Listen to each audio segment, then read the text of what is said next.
Biggest surprises, who are you looking for? The expected surprises, or you got somebody in mind? I thought there was a fabulous article written today, and it was in cleveland.com yesterday, and today it's in the actual Plain Dealer about the walk-on, the return man. The Giuseppe kid. Yeah. What a great story that is. Talks his way in. I hope that he makes all pro, and then every kid in the world starts lying to get in on practices. But that was a great story. It was. And it's like, I remember they signed him like for 2 years. He's nowhere. You can't find him on the internet. Right. You can't.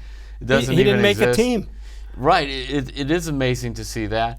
And a couple of these guys. I had a reader send in questions. By the way, think about this for Browns fans. So I wanted something really easy to write on Memorial Day, early evening.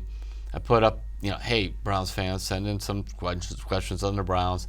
I got over 100 of them between Facebook and Twitter in 3 hours. It's Memorial Day. Yeah, and not only that, I noticed when I read it on Memorial Day, they're coming from all over the place. All over the place, they really are. And couple of the things were, what about surprise players?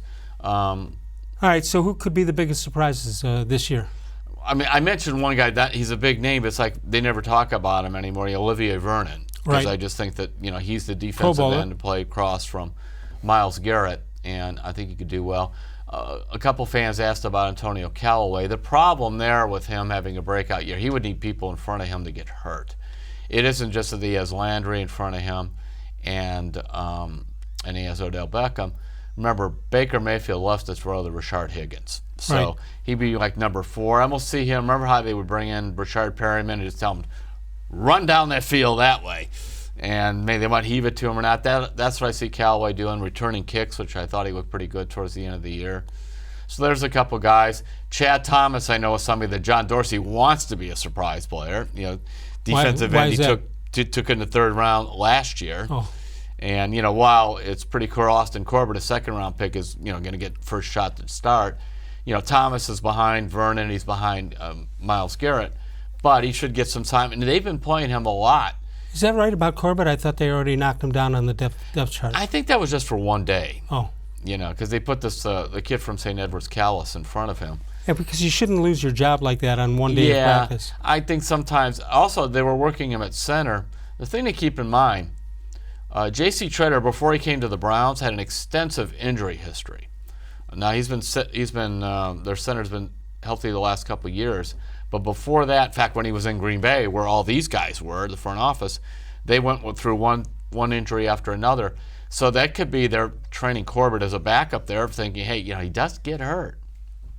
Well, you almost have to do that. You don't want a guy getting hurt and then you're scratching your head on Sunday night saying, what do we do now? Right, and I think James Campen, who was the offensive line coach with Green Bay, he's now with the Browns. Again, they're using that Green Bay lens looking at some of these players. And that leads you to Jermaine-Whitehead, strong safety. They picked him up from the Packers about 1.5 years ago. Steve-Wilks has been singing his praises. Dorsey, in a casual conversation about 2 months ago, mentioned we're talking about safeties, and this was right after they traded Jabrill-Peppers. He said, don't discount Jermaine-Whitehead. I'm like, seriously? I said, who? He said, well, these guys, they don't just throw those names out haphazardly. There's a reason why they're throwing names. Isn't it sort of a made-up situation from a PR standpoint? Right, and also, I think it could be, especially this time of year. This is like a scout's time of year when they go to OTAs. Right. They're not spending a lot of time looking at how does Joel-Bitonio look unless he looks awful. No, it's the new guys. They're looking at the new guys. They're looking at the bottom of the roster guys. They're looking at their draft picks from a couple years ago. Are they stepping up? Can they show me something?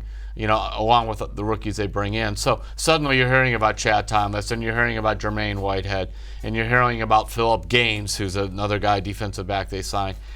We may not hear much about them during the regular season, but right now those are the guys that are really catching the interest. Derrick-Willies, remember him, the tall receiver? Yeah. He and Damion-Ratley. He made a great catch, and everybody said, who's that guy? Right, he's like 6'4". Actually, he had a chance to play quite a bit, and then he fractured a collarbone real early in the season. Right.